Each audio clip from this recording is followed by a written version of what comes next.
Fala, gente, graça e paz, espero que você e sua família estejam bem em Cristo Jesus. Seja muito bem-vindo a mais um dia aqui da nossa jornada, na qual é de 40 dias. E hoje eu quero trazer uma mensagem ao vosso coração com o seguinte tema: você é chamado para pertencer e não somente para crer. Sabe aquelas pessoas que dizem assim: Nicolas, eu acredito em Deus, acredito na Bíblia Sagrada, sou obediente ao Senhor, sou temente a Ele, mas não me sinto pertencente ou membro, ou que eu devo congregar, frequentar alguma igreja.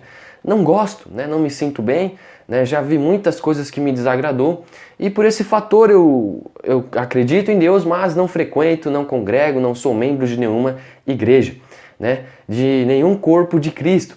E hoje eu quero aqui mostrar para os irmãos, que você aí ouvinte que está me escutando, que você foi chamado não somente para crer, mas também para pertencer. E eu quero ler aqui em Efésios capítulo 2, verso 19, que diz assim: agora vocês são membros da própria família de Deus e cidadãos do país de Deus e pertencem à casa de Deus como todos os outros cristãos.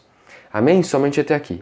Perceba, que a Bíblia ela vai se referir à igreja em diversos momentos como a noiva de Cristo ou como o corpo de Cristo. Vai fazer menção à igreja em si como a noiva de Cristo. Jesus vai falar, olha, assim como o noivo ama a noiva, assim como o noivo cuida da noiva, eu também amo a minha noiva. Ele se refere à igreja. E também ele vai se referir à igreja em alguns termos como membro do corpo de Cristo, ou corpo de Cristo, na qual todos ali têm que viver em comunhão, em união e na mesma sintonia e propósito para que a gente venha seguir a Jesus e fazer aquilo que Ele tanto deseja aos nossos corações. Então, se por acaso eu falar assim, olha, eu amo a Jesus, mas não gosto de sua noiva, ou eu aceito a Jesus como único e suficiente Salvador, mas rejeito fazer parte do seu corpo. É algo contraditório, é algo sem nexo, e que não tem ligamento, não tem sentido. Porque se eu aceito a Jesus como único e suficiente Salvador, a partir desse momento eu faço parte do meio, eu faço parte do corpo de Cristo. Eu também me torno membro desse corpo de Cristo. Ou se por acaso eu digo, olha, eu amo a Jesus, mas não amo a sua noiva, não amo a sua igreja, não tem sentido, não tem nexo. Então quero dizer aqui para você que quando, para os irmãos que estão me assistindo, que quando a gente aceita Jesus como o único e suficiente Salvador da nossa vida, nós, a partir desse momento, nós somos membros do corpo de Cristo. Infelizmente, a palavra membro, de um tempo para cá, perdeu-se o seu significado original. Muitos vão dizer que essa palavra membro se originou no termo cristão, no termo bíblico. Hoje a gente escuta membro em diversos segmentos. Quem é membro do clube vai receber um desconto. Quem é membro da loja vai ganhar um cashback, por exemplo. Então a gente percebe que perdeu-se um pouco essa sintonia e esse significado do que de fato é ser membro do corpo de Cristo.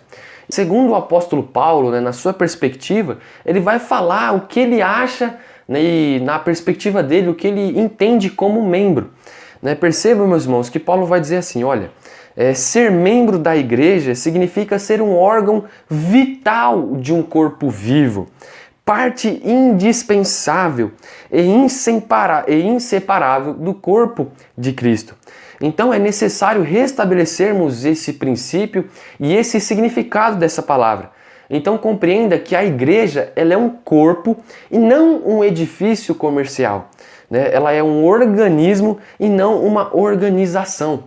Então, quando eu passo a ser membro do corpo de Cristo, se eu não cooperar, se eu não participar, o corpo não vai operar da maneira correta, não vai haver sintonia. Para que o corpo humano ele esteja bem, é necessário que todos os órgãos, todos os membros trabalhem de forma correta para que venha se produzir frutos necessários, para que venha se dar resultados bons. da mesma forma é para com a igreja do Senhor. Nós somos membros da igreja de Cristo, nós somos membros do corpo de Deus, do corpo de Jesus. Então, nós operamos em sintonia, em união, em comunhão e com o mesmo propósito, para que a igreja venha avançar, para que a igreja venha crescer. Então, compreenda que ser membro da família de Deus, não é irrelevante, nem algo a ser negligenciado. A igreja, se a gente for analisar, é o plano de Deus para o mundo. O próprio Jesus vai dizer lá em Mateus capítulo 16, verso 18, da seguinte maneira, edificarei a minha igreja e todas as forças do inferno não prevalecerão contra ela. O que eu consigo entender com isso? Que o Senhor Jesus está dizendo, olha, vocês são o meu exército, vocês são meus soldados sobre essa terra para combater as hostes, para combater as trevas neste mundo. Então, se eu sou membro do corpo de Cristo e não estou nessa sintonia, não estou nesse mesmo pensamento, tem algo de errado. Então perceba que a igreja de Cristo ela foi feita para ser indestrutível e eterna. Então é necessário que esse corpo de Cristo, que os membros do corpo de Cristo hajam em sintonia com a palavra do Senhor, com a vontade do Senhor. E eu consigo ver, meus irmãos, alguns benefícios, alguns pontos positivos quando eu começo a fazer parte dessa família eclesiástica.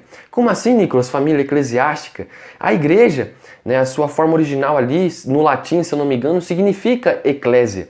Então, quando eu começo a fazer parte dessa família eclesiástica, eu consigo analisar alguns benefícios, alguns pontos para a minha vida.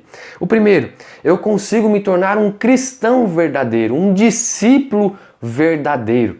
A família de Deus, a família eclesiástica, a igreja, vai me ajudar a ser lapidado para ser uma pessoa, um cristão verdadeiro. Segundo, eu consigo ali também sair do isolamento egoísta, através da família eclesiástica. A gente vai ver lá na primeira epístola de João, capítulo 3, verso 16, que vai dizer assim: nisto conhecemos o que é o amor. Jesus Cristo deu a sua vida por nós e devemos dar a nossa vida por nossos irmãos. Então, na igreja, eu consigo colocar a prática do altruísmo e do amor. A família eclesiástica também me ajuda a desenvolver músculos espirituais. Ou seja, minha vida espiritual, a minha comunhão com Deus, ela cresce com o tempo em que eu estou também fazendo parte desta família, em que eu sou membro deste corpo. Eu consigo perceber outros aspectos também. A família eclesiástica, o corpo de Cristo, ele também precisa de mim e de você. O Senhor Jesus colocou ministérios, ele incumbiu ministérios sobre as nossas mãos. E só nós podemos cumprir esses ministérios. Então, eu também vou estar cooperando para a missão de Jesus sobre essa terra, que de fato é propagar o Evangelho.